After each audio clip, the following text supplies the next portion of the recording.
Ligand substitution reaction student discuss करने लगे हैं। लिगेंड सब्स्टिट्यूशन रिएक्शन में क्या होता है कि वन लिगेंड जो है सब्स्टिट्यूटेड बाय अनदर लिगेंड। क्या होगा जी? One ligand is substituted by another या अदर लिगेंड्स। ऐसे रिएक्शंस को हम कहेंगे सब्स्टिट्यूशन रिएक्शन। अब यहाँ पर ये आम सब्स्टिट्यूशन रिएक्शन से थोड़ा सा डिफरेंट कलर्स के होते हैं। हम यहाँ पर कंप्लीट सब्स्टिट्यूशन भी होती है और पार्शियल सब्स्टिट्यूशन भी होती है। डिपेंड करता है ऑन दी लिगेंड जो कि अटैक कर रहा है। जहाँ पर हम कॉपर कम्प्लेक्सेस और इस क्लास में कोबाल्ट कम्प्लेक्सेस की बात करेंगे। अब स्टूडेंट होता क्या है, कॉपर कम्प्लेक्सेस में तीन तरह के रिएक्शंस होते हैं। तो मैं कोबाल्ट कॉपर कम्प्लेक्सेस के से हम स्टार्ट लेते हैं। कॉपर कम्प्लेक्सेस, और यहाँ पे मैं जो डिस्कस करने लगा हूँ उसके आपने एक एक चीज़ को ज़रा ध्यान से रखना है। सिर्फ रिएक्शन नहीं करना है, उन पे चार्ज को भी गौर से देखना है। चार्ज कैसे आता है, कोऑर्डिनेशन नंबर, वो भी डिस्कस करना है। चले हम एग्जांपल लेंगे hexa aqua copper. Hexa aqua copper, और इस पे चार्ज कितना है, प्लस का 2 है। ये चार तो आपको पता है कैसे आता है। अगर आप इसको x मानते हैं, इसका 0 है इज इक्वल टू, ये इसके पास चार्ज आ रहा है +2। ठीक है, ये तो सिंपल सा हो गया। अब अगर हम स्ट्रांग बेस इसमें ऐड करते हैं, प्लस NaOH अगर ऐड करते हैं तो NaOH क्या देगा हमें, नेगेटिव आयन देगा, हाइड्रोक्साइड आयन देगा। उससे पहले कलर की बात करें तो इसका कलर डीप ब्लू होता है, यानी ब्लू कलर होता है, ब्लू सोल्यूशन होता है इसका। तो अगर हम इसको इसमें ऐड कर देते हैं OH आयन, तो OH आयन क्या करेंगे, वो बेस का काम करेंगे। बेस क्या करता है, base basically proton x remove करता है। तो जितने भी हम हाइड्रोक्साइड आयन देंगे उतने ही यहाँ से प्रोटॉन रिमूव हो जाएंगे। इसमें देखें वाटर कितने हैं, 6। तो आपके पास कुछ कुछ ऐसे सूरत हाल आ जाएगी। इसमें देखें H2O 2 में 4, और मैं क्या कर देता हूँ OH2, और चार्ज आप देखें कितना ज़बरदस्त आ गया इस पे। यहाँ कितना चार्ज था, +2, यहाँ पर हो गया 0। यहाँ पर कितना हो गया, 0। क्योंकि देखें अगर आप इसको x मानते हैं, इसको 0 मानते हैं, इज इक्वल टू 2, तो x is equal to 2। Copper पे कितना चार्ज है, 2 है। ये कोऑर्डिनेशन नंबर की बात हो रही है, यहाँ कोऑर्डिनेशन नंबर चेंज हो जाता है। इसमें देखें x माने, इसको 0 माने, इसको -2 माने, इज इक्वल टू ओवरऑल 0 है, तो x इज इक्वल टू 2 आपके पास चार्ज आ जाएगा। अब यहाँ पर चार्ज देखें, यहाँ +2 है, वहाँ पे कितना है, 0 चार्ज है। ये तो एक पहली चीज़ आपने याद रखनी है। प्लस क्या बनेगा, वाटर, +2H2O। अब हुआ क्या है, जो OH है ये तो बेस ही है ना, यहाँ पर बेसिक हाइड्रोक्साइड आयन है। इन्होंने इस वाटर से, वाटर में जो प्रोटॉन है वो एक्सट्रैक्ट कर दिए। खुद जाके वहाँ पे सब्स्टिट्यूट नहीं हुआ, बल्कि इसने वहाँ से प्रोटॉन रिमूव किए हैं। आप ये भी कह सकते हैं कि वो जो है वो सब्स्टिट्यूट करता है, लेकिन ऐसा नहीं होता। ये प्रोटॉन यहाँ से ले लेता है। अब जहाँ पर प्रोटॉन होते हैं तो होगा क्या जी, जो प्रोटॉन है वो वाटर की तरफ चले जाएंगे। इसको मैं ऐसे लिख देता हूँ आपको समझाने के लिए। यहाँ देखें H2O है, यहाँ पर H2O है, यहाँ पर H2O है, इसी तरह यहाँ पर भी H2O है, यहाँ पर भी H2O है। ठीक है, कितने हो गए, 1 2 3 4 5। तो यहाँ पर भी H2O है। अब प्लस क्या होगा, OH माइनस। कितने OH माइनस हैं, 2 OH माइनस हैं। एक OH मैं यहाँ पे लिख देता हूँ, एक OH यहाँ पे लिख देता हूँ। इनके पास क्या होते हैं, नेगेटिव चार्ज और इलेक्ट्रॉन होते हैं। ये इसमें से वाटर का एक प्रोटॉन लेंगे, ये भी एक वाटर का प्रोटॉन ले लेते हैं। ठीक है, तो होगा क्या, जब ये वाटर का प्रोटॉन लेंगे, यहाँ क्या बच जाएगा, OH। देखिए 4 वाटर तो रहेंगे इसके, यहाँ पर क्या बच जाएगा, OH। और जो ये OH है ये किस में कन्वर्ट हो जाएगा, ये वाटर में कन्वर्ट हो जाएगा। तो इसीलिए यहाँ पर दो वाटर के मॉलिक्यूल बने हैं। अगर आप 4 OH डालते हैं तो फिर 4 प्रोटॉन निकलेंगे और 4 जो है वो वाटर मॉलिक्यूल बनेंगे। तो ये इसमें कुछ यूँ होता है। अब इसका कलर क्या था, डीप ब्लू, ब्लू सॉल्यूशन कह सकता हूँ मैं, ब्लू। इसका क्या हो गया, पेल ब्लू। अब इसमें मैं क्या करता हूँ जी, अमोनिया डाल देता हूँ। इसमें क्या ऐड करते हैं हम, अमोनिया ऐड करते हैं। तो अमोनिया क्या करेगा, ये जो आपके पास सॉल्यूशन बना है इसका रख देते हैं Cu, ये वाला, ठीक है। ये वाला नहीं, अब वो वाला काम करेगा। H2O whole 4 into OH whole 2, 4 0 ये है, प्लस में कर देता हूँ 4 अमोनिया ले आता हूँ। अगर हम जहाँ दो कंडीशंस हैं, अगर मैं एक्सेस अमोनिया डालता हूँ, बहुत सारा अमोनिया डाल देता हूँ, तो वो क्या काम करेगा, वो जो है वो एज अ बेस का काम करेगा, ठीक है। अगर मैं कम डालता हूँ, सॉरी मैं कम डालता हूँ तो वो बेस का काम करेगा, और 4 में डालता हूँ तो वो वाटर को ही सब्स्टिट्यूट कर देगा, वाटर को इस कंपाउंड में से निकाल देगा। अब ये मैंने वाटर यहाँ पे लिखा है, इस पे चार्ज नोट करें, 0 है। अब मैं इसमें वाटर में वो डाल रहा हूँ अमोनिया, तो अमोनिया इसको यहाँ से रिप्लेस कर देगा। इसके रिप्लेस करने की बहुत सारी रीज़न होती हैं। एक तो रीज़न ये है कि अमोनिया जो है वो उसका साइज़ भी सेम है, चार्ज भी सेम है। कैसे, ये आपको कैसे कह सकते हैं जी, और कैसे सेम होता है इसका चार्ज और size. Ammonia zero charge, hide water का भी ज़ीरो चार्ज है, इसलिए ये चारों को चारे इसकी जगह समा सकते हैं, इसकी जगह ले सकते हैं। तो इसलिए ये जब हम डालते हैं, एक्सेस में अमोनिया डालेंगे तो वो क्या करेगा, सारा वाटर निकाल देगा यहाँ पर, ठीक है। और वाटर मॉलिक्यूल यहाँ पर सेपरेट हो जाएंगे। अब ये दोबारा जो है पेल ब्लू से ब्लू बन जाता है, ठीक है। इसका कलर भी पेल ब्लू से ब्लू आ गया। और इस पे चार्ज कितना होगा, इस पे भी चार्ज 0 ही रहेगा। नहीं, यहाँ पर सॉरी, ये वाटर मॉलिक्यूल है, OH2 वाटर मॉलिक्यूल है, तो इसलिए चार्ज -2 रहेगा इसमें, +2, +2 चार्ज है इसमें। और 2 OH जो हैं वो बाहर चले जाएंगे, ठीक है। अगर आप अमोनिया डालते हैं उसमें लिटिल अमाउंट में, नहीं थोड़ा अमोनिया डालते हैं, तो वो बेस का काम करता है, वो प्रोटॉन निकालता है। शुरू में आप 2-4 ड्रॉप डालेंगे ना, वो क्या करेगा, प्रोटॉन का काम करेगा, वो प्रोटॉन एक्सेप्टर का काम करेगा, बेस का काम करेगा। और वो क्या करेगा, इस H2O में से वाटर प्रोटॉन एक्सट्रैक्ट करेगा। लेकिन अगर आप ज़्यादा बहुत सारा अमोनिया डाल देते हैं तो वो फिर क्या करता है, यहाँ पर सब्स्टिट्यूशन रिएक्शन परफॉर्म करता है, ठीक है। तो इससे क्या हो जाएगा, कलर जो है इसका वापस डीप ब्लू आ जाएगा। 4 भी नोट करें, वापस +2, यहाँ पे +2, यहाँ पे भी +2। दोनों में बेशक लिगेंड चेंज है, यहाँ पर अमोनिया और दूसरा लिगेंड आ गया वाटर, लेकिन कलर सेम रहा है। ओके, अब अगर हम तीसरी, ये तो हो गया पहला काम। अब अगर हम तीसरा काम क्या करते हैं, अमोनिया डाल देते हैं, एक्वस अमोनिया,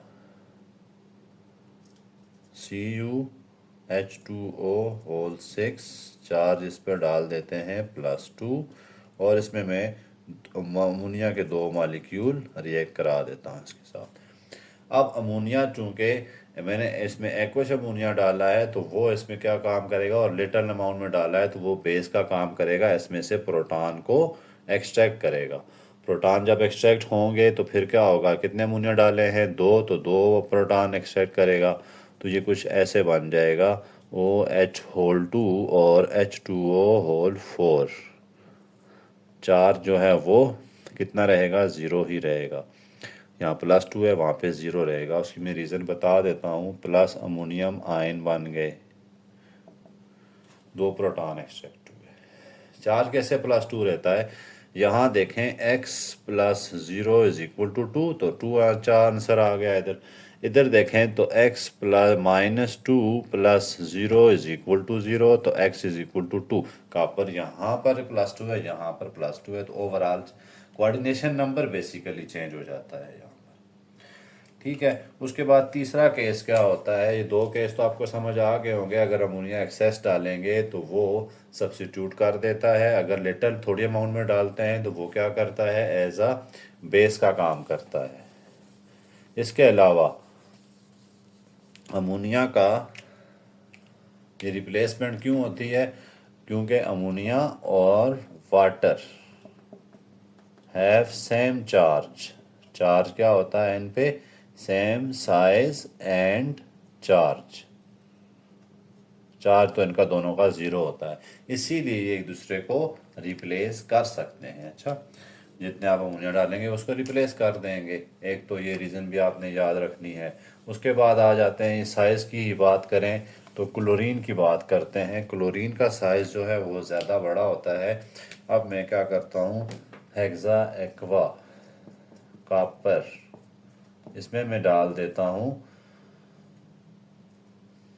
क्या डाल देते हैं जी, HCl डालते हैं, तो 4 क्लोराइड आयन इसमें आएंगे। ठीक है, ये तो आपने याद देख लिया होगा। अब 4 क्लोराइड आयन के आएंगे। क्लोराइड आयन का जो है वो साइज बड़ा होता है। इस केस में क्या होगा, कोऑर्डिनेशन नंबर ही चेंज हो जाएगा। कोऑर्डिनेशन नंबर चेंज हो जाएगा। कैसे, CuCl होल 4 और कोऑर्डिनेशन नंबर आ जाएगा यहाँ पर -2। क्या आ जाएगा, -2। और कलर की बात करें तो ये ब्लू कलर होता है, ये तो आपको पता है। और ये क्या होता है, greenish colour, green colour. Green क्यों होता है, क्योंकि कॉपर और जो येलो कलर मिलकर क्या बनाते हैं, ब्लू कलर बनाते हैं। ये सोल्यूशन में दो कलर होते हैं, ब्लू और येलो, ये बनाते हैं ग्रीन कलर। ठीक है, तो क्लोरीन का कलर तो आपको पता है ना, क्लोरीन जो है वो येलोइश ग्रीन गैस है, तो इसलिए इसका कलर जो है वो ग्रीन होता है। तो यहाँ पर क्या मसला आया, क्लोराइड आयन ने इसका कोऑर्डिनेशन नंबर चेंज कर दिया। और क्यों चेंज हुआ, क्योंकि chloride ion has larger in size, size इसका बड़ा है, किससे, एज कंपेयर टू वाटर। अब यहाँ 6 वाटर थे, यहाँ कितने हैं, 4। तो चूंकि क्लोराइड आयन ज़्यादा होते हैं, बड़े होते हैं, तो वो फिर कॉपर आयन जो है वो 4 ही घेर सकता है, 4 क्लोरीन के जो लिगेंड हैं उनको रख सकता है। स्टूडेंट, ये तो होते कॉपर के। अब यहाँ आगे हम देखेंगे स्टेबिलिटी किसकी होती है, राइट साइड पे कौन सी चीज़ रहना चाहती है, वो अगला टॉपिक है हमारा, उसमें देखेंगे। अब हम कोबाल्ट की अगर बात करें, कोबाल्ट के साथ भी सेम ही रिएक्शन होते हैं। कोबाल्ट और कॉपर आयरन दोनों के सिर्फ कलर्स का मसला आ जाता है। कॉपर जो है वो होता है ब्लू कलर और कोबाल्ट के पिंक कलर होते हैं। अब हम देखें जी पहला केस, कोबाल्ट को लेते हैं। Cobalt H2O hexa aqua cobalt है, चार्ज में लिख देता हूँ +2। इसमें मैं डाल देता हूँ स्ट्रॉन्ग बेस, जैसे सोडियम हाइड्रो ऑक्साइड। तो क्या करे होगा, यहाँ पर जो आपने पढ़ा हुआ है स्ट्रॉन्ग बेस है, तो इसमें से प्रोटॉन को एक्सट्रैक्ट कर देगा। यहाँ पर क्या आ जाएगा, कोबाल्ट, फिर आ जाएगा H2O होल 4 और OH होल 2। इसने क्या किया, यहाँ पर कलर एक्सट्रैक्ट कर दी। 4 पे और करें, यहाँ +2 है, वहाँ पर 0 है, कलर क्या हो जाएगा, ये पिंक है। कोबाल्ट का कलर पिंक होता है और ये आपके पास ब्लू प्रेसिपिटेट बनता है। ठीक है, प्लस वाटर लिखते हैं इधर, क्योंकि ये 2 है ना, तो 2 वाटर बनेंगे। दो प्रोटॉन यहाँ से इसने एक्सट्रैक्ट करने हैं, वाटर में से इसने 2 वाटर में से 2 प्रोटॉन एक्सट्रैक्ट कर देते हैं। ठीक है, इसी तरह अगर मैं अमोनिया डालता हूँ स्लो स्लो, स्लो स्लो का मतलब है कि मैं क्या करता हूँ, पहले वो थोड़ा अमोनिया डालूंगा, वो एक एक उसकी रिप्लेसमेंट होगी, क्योंकि कोबाल्ट और जो वाटर होता है और अमोनिया, इन दोनों का साइज़ क्या होता है, सेम। अगर मैं डालता हूँ 6 अमोनिया के मालिक्यूल तो होगा क्या, जो अमोनिया है वो बहुत सारा डाल दें तो वो क्या करता है काम, एज अ जो सब्स्टिट्यूशन करता है, क्योंकि इन दोनों का साइज सेम होता है तो ये सारे वाटर मालिक्यूल को बाहर निकाल देता है। और इस तरह NH3 होल 6 हमारे पास चार्ज यहाँ पे सेम रहेगा, क्योंकि ये भी न्यूट्रल है ये भी न्यूट्रल है, तो ओवरऑल चार्ज तो सेम ही रखना है आपने। कलर का मसला आ जाता है, ये पिंक होता है। स्टूडेंट कलर बहुत इंपॉर्टेंट है, ये कलर आपने रखने हैं MCQs के लिए। और ये ब्राउन सोल्यूशन बन जाता है। ठीक है, उधर भी हमने क्या किया था, स्ट्रांग बेस के साथ रेड कराया था, वहाँ पे भी यही काम हुआ था। जो वाटर ने उसने क्या किया था, हाइड्रोक्साइड आयन ने वो एज अ बेस काम किया था और प्रोटॉन एक्सट्रैक्ट किए थे। अब वहाँ पे अमोनिया हमने शुरू में लिटिल डाला तो उसने एज अ बेस काम किया, लेकिन हमने ज़्यादा डाल दिया तो उसने सब्स्टिट्यूट ही कर दिया वाटर को, साइज़ सेम होने की वजह से। तीसरा काम यहाँ भी वही है जो कि हमने उधर किया था। क्लोराइड आयन जब ऐड करते हैं तो वो क्या करता है, कोऑर्डिनेशन नंबर ही चेंज कर देता है, यानी ऑक्टा से टेट्रा में चले जाते हैं ये। अब ये कितना हो जाएगा, कोबाल्ट क्लोरो हेक्सा क्लोरो को टेट्रा क्लोरो कोबाल्ट। अब यहाँ पर चार्ज का मसला आएगा, यहाँ कितना है, क्लोरीन पे -4 चार्ज होता है, टोटल हमने कितना रखना है +2, तो यहाँ रख देते हैं -2। ठीक है, कलर क्या होगा, इसका पिंक होता है तो उसका ब्लू सोल्यूशन आ जाएगा। अब यहाँ पर साइज इसका बड़ा होता है क्लोराइड आयन का वाटर से, इसलिए 4 ही आ सकते हैं, इसके साथ 6 नहीं आ सकते। तो इसलिए क्या होगा कि इसका जो कोऑर्डिनेशन नंबर 6 है वो क्या हो गया, ये कोऑर्डिनेशन नंबर 4 से चेंज हो गया। Stability of complexes and stability constant आज का टॉपिक है।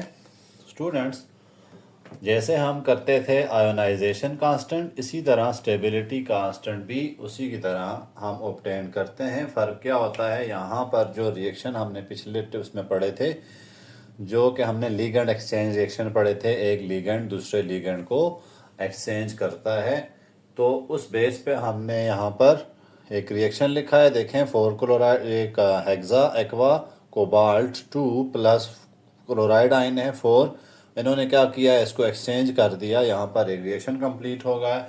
अब इसका हमने केसी लिखा है, केसी आप पढ़ते आ रहे हैं पिछली क्लासेस से, प्रोडक्ट ओवर रिएक्टेंट। यहाँ प्रोडक्ट क्या है, copper hexa tetra chloro cobalt 2 और वाटर हैं ये। यहाँ पर देखें, ये मैंने इसका लिख दिया प्रोडक्ट का, और 6 वाटर मॉलिक्यूल पावर पे चले गए। इसी तरह यहाँ पर ये रिएक्टेंट लिखा, इस तरह इस क्लोरीन के, ये तो आपको पता ही है, टॉप पे उस पे चले जाते हैं पावर में। अब आगे वाटर जो है वो लार्ज क्वांटिटी में होता है और वो यूज़ नहीं होता, कंसंट्रेशन उसकी कांस्टेंट रहती है, इसलिए उसको हमने इस केसी के साथ लिख दिया और इसको लिख दिया स्टेबिलिटी कांस्टेंट को। बाकी देखें प्रोडक्ट है और ऊपर रिएक्टेंट है। ये स्टेबिलिटी कांस्टेंट चले आसान हो गया, इसका तो डेरिवेशन आसान होती है, जैसे आपने पिछली क्लास में पढ़ी थी, कैसी कैसी निकालते थे आप, product over reactant same to same, उसकी यूनिट भी वही है, DM मोल पर DM क्यूब। और डेफिनेशन क्या करते हैं, equilibrium constant obtain bye ligand exchange reaction. ये एक लिगेंड है, दूसरा लिगेंड है, लिगेंड एक्सचेंज हुए हैं, यहाँ पर क्लोराइड आयन ने वाटर को रिप्लेस कर दिया, खुद इसकी जगह आ गया है।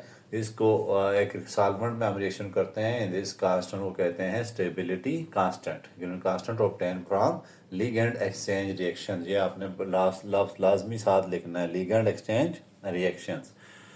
अब इस स्टेबिलिटी कांस्टेंट में आपने पूरे टॉपिक में क्या क्या चीज़ें याद रखनी है, किस टाइप के क्वेश्चन आपसे आएंगे, तो ये देखें मैंने इसकी साइड पे यहाँ पर इसके पॉइंट्स लिख दिए हैं। पोजीशन ऑफ इक्विलिब्रियम जो होता है lies in the direction of more stable complexes. ठीक है, आपको पता है इधर क्या है, प्रोडक्ट है, उधर इधर क्या है, रिएक्टेंट है। ठीक है, जितना ज़्यादा वैल्यू होगी स्टेबिलिटी कांस्टेंट की, उसका मतलब है कि ये जो प्रोडक्ट है वो स्टेबल रहेंगे। दूसरा पॉइंट क्या है, value of stability constant strength show the strength of bond between ligand and central metal atom, इनकी जो स्टेबिलिटी कांस्टेंट की वैल्यूज़ होती हैं वो बताती हैं कि कितना स्ट्रांग बॉन्ड बना हुआ है लिगेंड के दरमियान और सेंट्रल मेटल एटम के दरमियान। अगर वैल्यू बहुत ज़्यादा हाई हुई तो इसका मतलब क्या होगा कि बॉन्ड स्ट्रांग है, वैल्यू कम हुई तो बॉन्ड वीक है। ये हम आगे दो तीन वैल्यूज़ में आपको कंपेयर कराता हूँ अभी। Ligand with low electronegativity bond, low electronegativity ligand atom जिनके पास लो इलेक्ट्रोनेगेटिविटी होते हैं, एटम होते हैं, वो ज़्यादा स्ट्रांग बॉन्ड बनाते हैं as compared to those ligand with higher electronegativity. कैसे? जैसे मैं आपके पास अमोनिया एक लिगेंड है मेरे पास, ठीक है, और दूसरा है वाटर। अब इसमें देखें, इस लिगेंड में नाइट्रोजन जो है वो ऐसा एटम है जो कि बॉन्ड बनाता है सेंट्रल मेटल एटम के साथ। इस वाटर में ऑक्सीजन जो है वो बॉन्ड बनाता है सेंट्रल मेटल एटम के साथ। अब इन दोनों में जिसकी इलेक्ट्रोनेगेटिविटी कम होगी वो ज़्यादा स्ट्रांग बॉन्ड बनाएगा। नाइट्रोजन की वैल्यू देखें कम होती है ऑक्सीजन से, ठीक है, तो इसलिए इसका बॉन्ड स्ट्रांगर होगा उसके as compared to water molecule.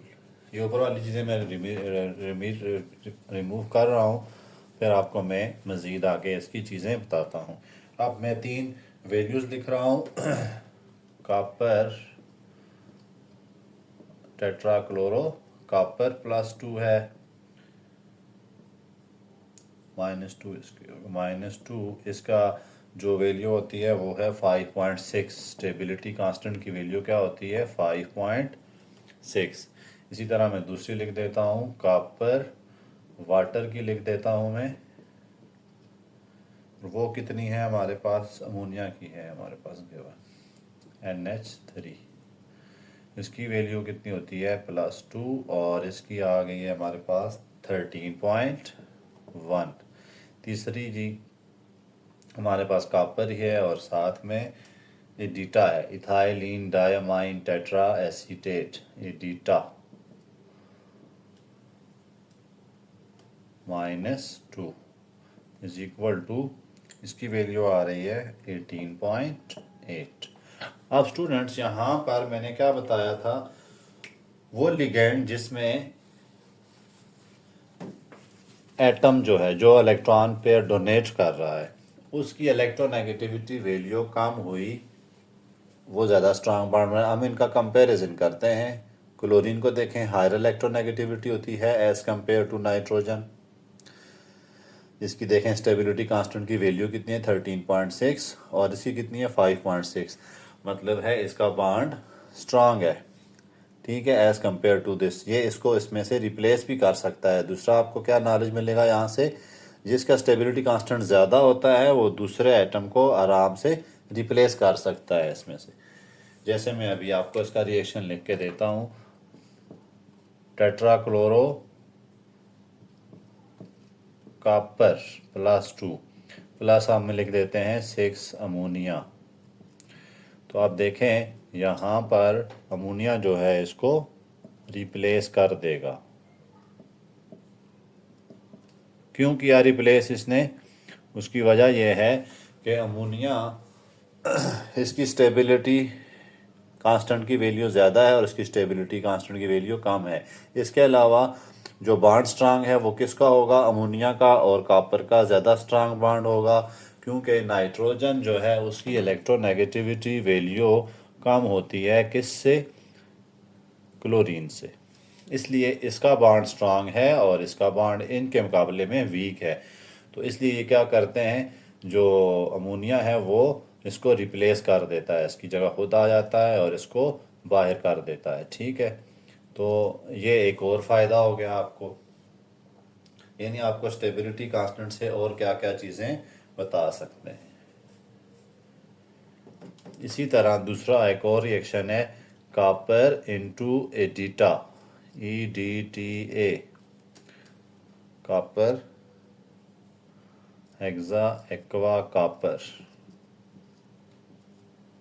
+2 plus क्या लिख देते हैं? EDTA 3En gives us copper into EDTA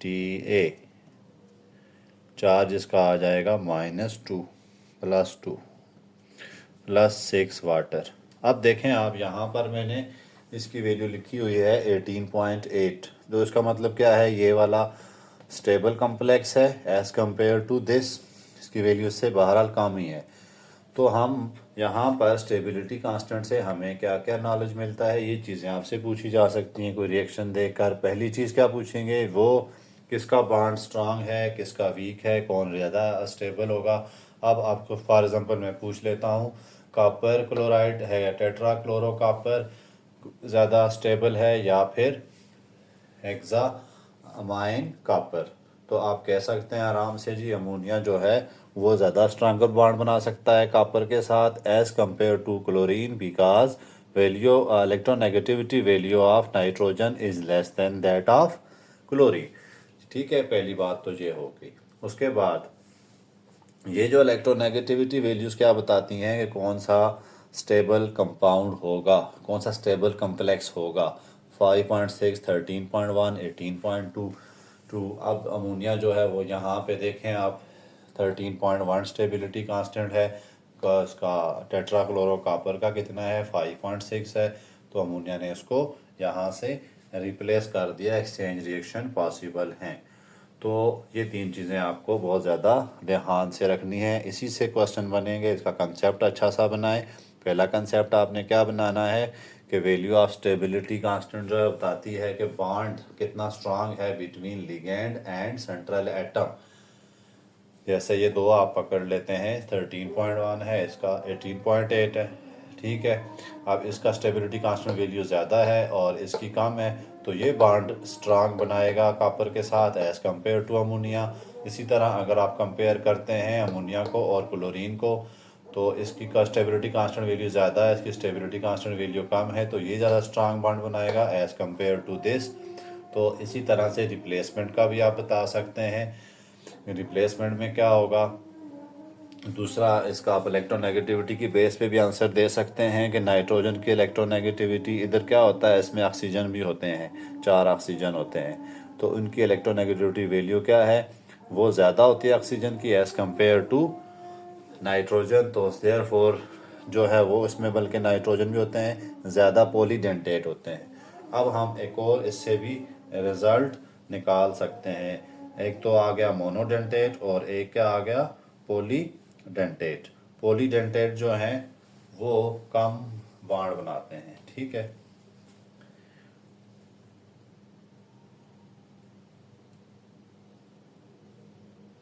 अब उसके बाद मज़ीद आप अगर देखेते हैं तो आपको और ज़्यादा नई नई चीज़ें भी यहाँ पे नज़र आ रही हैं। ठीक है ना, इक्विलिब्रियम कांस्टेंट की जो वैल्यू है वो बताती है कि पोजीशन जो है वो किस तरफ स्टेबल है। अब यहाँ पर देखें 13.1, इधर कितनी है 5.6, तो ये स्टेबल है, इसलिए जो आपके पास ये वाला स्टेबल कंपाउंड बनेगा ये बना रहेगा, क्योंकि ये रिवर्सिबल रिएक्शन होते हैं। इसी तरह दूसरी बात क्या है, value of stability constant show the strength of bond between ligand and central metal atom, greater the value great stronger the bond। ठीक है, इसमें आप एक पॉइंट ये भी ऐड कर सकते हैं, ग्रेटर के स्टेबिलिटी वैल्यू स्ट्रांगर दी बॉन्ड। तो क्योंकि आपसे ऐसे कंसेप्चुअल क्वेश्चन आएंगे, तो आपने इसलिए इसमें देखना है स्टेबिलिटी वैल्यू किसकी ज़्यादा दी हुई है, किसकी कम दी हुई है, तो वो आप इजीली जो है वो बता सकेंगे कौन सा स्टेबल कंपाउंड है और कौन सा अनस्टेबल कंपाउंड है। अब यहाँ पर जैसे आपके बुक में क्वेश्चन पूछा हुआ है कि अमोनिया जो है वो स्ट्रांगर बॉन्ड बनाता है का इसके साथ सेंट्रल मेटल के साथ एज कंपेयर टू वाटर। ठीक है, तो उसका आंसर क्या होगा, देखें अमोनिया का और वाटर का, हम अगर इसको मैं कंपेयर करता हूँ अमोनिया से, तो कौन सा बॉन्ड स्ट्रांग होगा, ये स्ट्रांग होगा। नाइट्रोजन की इलेक्ट्रोनेगेटिविटी वैल्यू कम है किससे जी, कॉपर से, वाटर से कम है, इसलिए ये बॉन्ड स्ट्रांगर बनाएगा।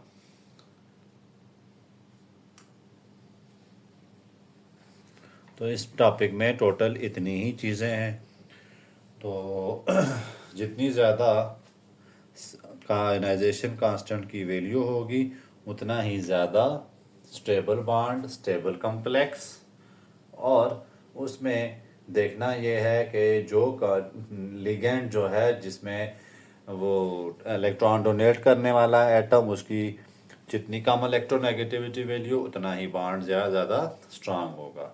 ठीक है स्टूडेंट्स, उम्मीद है आपको इसमें से कुछ ना कुछ समझ आ ही गई होगी। अब आप देखें कंसेप्ट असेसमेंट में जो है वो आप इसको ज़्यादा अच्छी तरह समझ सकते हैं कि stability why can ammonia exchange for water in copper complex.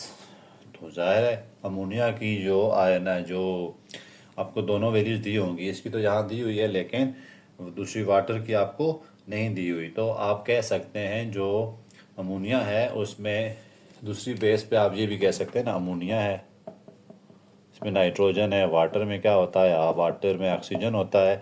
तो इसका बॉन्ड स्ट्रांगर बनता है with ligand central metal atom और इसका बॉन्ड वीक बनता है विद सेंट्रल मेटल एटम, इसलिए ये एक्सचेंज पॉसिबल होता है।